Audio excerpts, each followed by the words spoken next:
All right, so I said we're going to be talking about the power of letting go. I have the one and only here, Mr. Leslie. Hello. How you feeling, my love? I'm feeling good. That's beautiful. So, as we talk about the power of letting go, what are your first thoughts? Always forward, never back. Oh! Honestly. Period! Always forward, never back. Authentically is my first thought.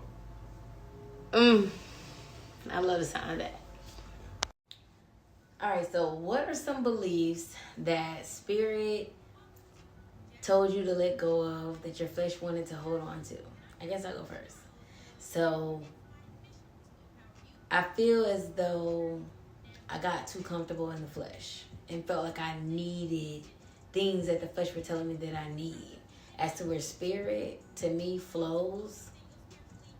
And, you know, the flesh is very restrictive. So, the flesh likes patterns. The flesh likes things to be repetitive. The flesh likes things to be the same. As to where the spirit is like open to new, open to, you know, what you haven't experienced before. And I really had to let go of, like, what's the word? A lot of the same. A lot of my comfort zone. You know, feeling like I needed things to be this way, look this way, or have certain, or really just have some of the same situations in my life. But what about you? It's a lot of similarity in your story, and I'll say mine. Me personally, I feel like just through my walk, like the physical being so in tune, the physical can be bad because I feel like you get caught up in the matrix, right? You get caught up doing things that everyone and what your physical surroundings have limitations on or things like that on. So it's like with the spirit, there is no limitations. Like anything, Talk your shit. Talk your shit. Anything can be and will be accomplished with the spirit and through spirit, and that's why the most powerful spiritual being gave us what the ability to be spiritual beings as well. And kind of just to sum that up, it's similar. Like, okay, as a physical being, this person can be black, I'm black. This person can be tall, I'm tall, right? But my spirit is not like this person's spirit. So like, just put that, you know what I'm saying? Like, just put that in your mind. Like, your spirit is not like anybody else, but on the physical plane, we all are similar. But as a physical being, you are you. Just sum it up. You showed your ass with that one. I love that. And I'm in agreement with that as well. We are completely different in spirit. That's what makes us so unique. But I believe that because we've gotten these fleshly vessels, we be like, oh, okay, we got the same nose, we got the same eyes, and it's like, no. You could dress it up the same, but it don't make it the same. You are not ordinary, you're extraordinary. You are one of a kind, one of one. Kind of like, just another example is like, oh, a woman might feel like she looks good, and she might look at another woman and be like, oh, she looks good, and the other woman could be a model, right? And she's like, well, I look good, I can be a model. But that might not be your spiritual purpose. Just because you look good don't mean, because like I said, on the physical plane, we all are similar. Like, I'm tall. There's a lot of people that's my height that are in the NBA, that are my height that are in the NFL. But that wasn't my spiritual journey. That wasn't my spiritual destiny. That wasn't your purpose. That wasn't my purpose. So that wasn't your intention why God created you. I completely agree, and I think that that's why the flesh and the spirit gets conflicted, because you're like, well, thinking that as you move in the flesh, you should be doing what somebody else is doing, but in the spirit, your spirit had a whole different mission for you, but you so out of alignment with the spirit like, all right, bro, like, when you ready, I'm ready. So just to top off that question, just letting go of any and everything physical, honestly, any beliefs, because your spiritual beliefs is what's going to guide you into the plan that God has for you. That leads me to my next question. All right, so what are some things that spirit wanted to let go of that flesh wanted to hold on to? Just from my experience, my walk of life, personally, I grew up where it was, I guess it was a good thing to have like court multiple women, right? And I felt like in doing so, like I would become like so tired. Like in like I said, in my single life, I would just become so tired of women. I just like have to detox myself from them. And I feel like that was spirit way of showing me that hey, like it's just so much spiritual energy being intertwined that it just overwhelming you, and my physical body would become tired. So I feel like that's one thing for sure. Women. And Multiple women. yes, yeah. Just to pick back up, yeah, dealing with multiple spirits, like feminine spirits, that being women. Yes, it was definitely overwhelming. And I feel like my spirit had been sending me signs that I should overly indulge in them type of relationships. So I feel like that was the number one thing that I feel like my spirit was trying to get me to let go. And after, like I said, continue my spiritual journey. We fasted. We fasted and learned about like my human body chart and stuff like that. I also learned that alcohol was another bad thing that my spirit was trying to get me to rid myself of, because it was doing things that I didn't even know it was doing to me. So, but yeah, just to get back on the topic, yeah, women was definitely one thing that I felt like my spirit was trying to tell me to let go of, because dealing with just a ton of feminine energy was very overwhelming for me, because I felt like the dependence upon everything from just one masculine figure was just, this is overwhelming. And another thing was alcohol. When I learned about my spirit and my human body chart, I learned that one of my weaknesses was when my liver is overly tampered with, it affects my physical and spiritual being dramatically. So it's another thing I feel like spirit was trying to let me know to let go of.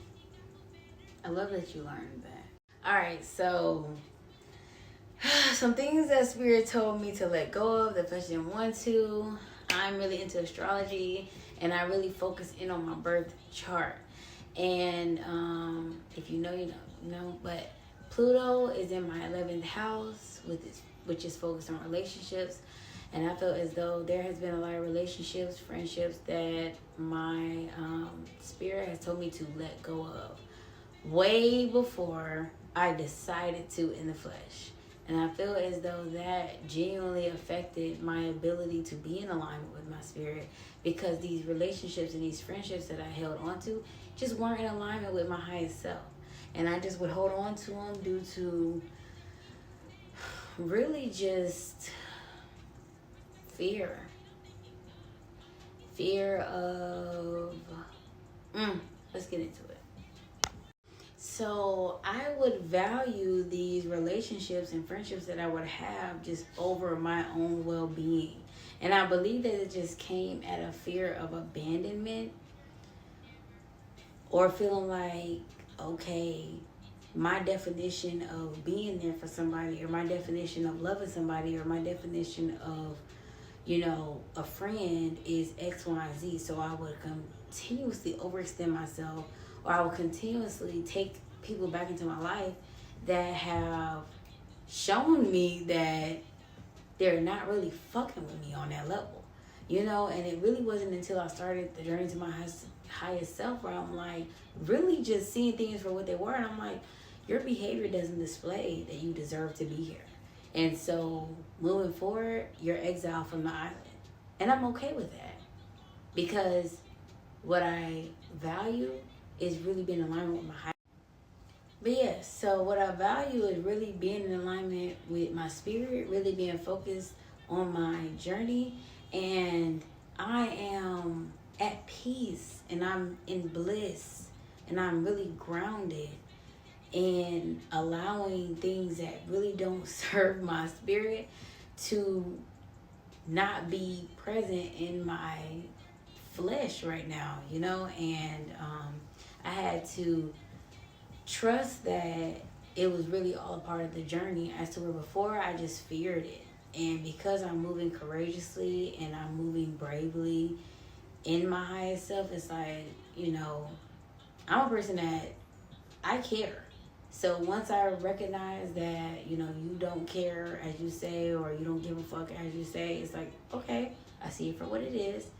And let's move forward with what does care about me and what does deserve me. Yeah, so to sum it up, like at my highest, I'm not with the pretending energy. I'm not with the I don't give a fuck energy. Like once I actually am not interested, it's gonna be made clear. I don't want to see you. I don't want to be around you. I don't want to follow you. I don't want to keep up with you. I don't care. You know, I don't like to pretend. I'm not on that pretending, that fake ass energy that's so low vibrational. So I prefer to not entertain it and not engage with it. So anything that's in alignment with that, you feel me? Anyway, so what are some habits that spirit wanted you to align with that you had to let go of in the flesh? Let me ask it again. What are some habits that spirit wanted you to align with that you had to let go of in the flesh? So a few habits, I would say, just off top of my mind, honestly, with the question being asked, probably be caring about what people think, expecting people to be in the same chapter that I'm in, and honestly trying to lead the blind. Like, and I say that to say that I feel like spirit wanted me to let go of them habits because my energy was best served in other places. And once I start pouring my energy into other places, instead of, like I said, trying to lead the blind, trying to be a people pleaser, I seen my life take a turn for the better. And honestly, I wouldn't change it for anything.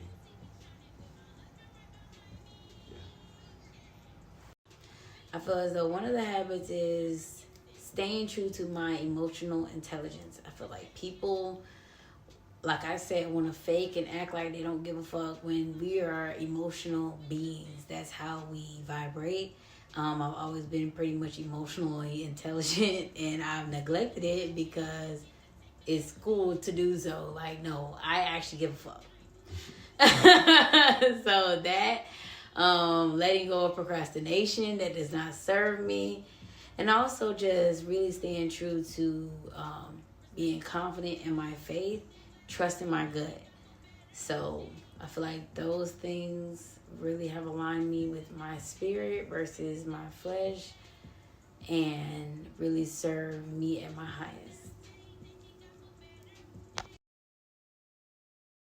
Okay, so what has been your biggest transformation from flesh to spirit? My biggest transformation, but it was solely based off how I move in today. Honestly, I used to be so caught up on like what I could physically see, right, and it kind of limited the things that God and the Spirit could do for me. Now, I just lean on what I feel, because it's life. Like it's a feeling experience. The thing you remember about somebody the most is how the person made you feel. So I feel like now, like I feel abundant. I feel wealthy. I feel loved. I feel these feelings, and that's why they show up in my physical life. My biggest transformation from flesh to spirit has really just been about finding joy in the journey and trusting in the journey, trusting in what I feel. Like you said, just everything is what we feel. Shout out to Margie. We went to Miami. Really put us on to that. It's just like, all that matters is how anything makes you feel. That really dictates your emotions and really aligns, how you feel on a high vibration or a low vibration, and really moving in alignment with that. And so personally, I'm really just in alignment with my highest self and embracing my highest self in all its newness and all its fullness, and really being okay with what no longer is and what no longer serves me and who I am today.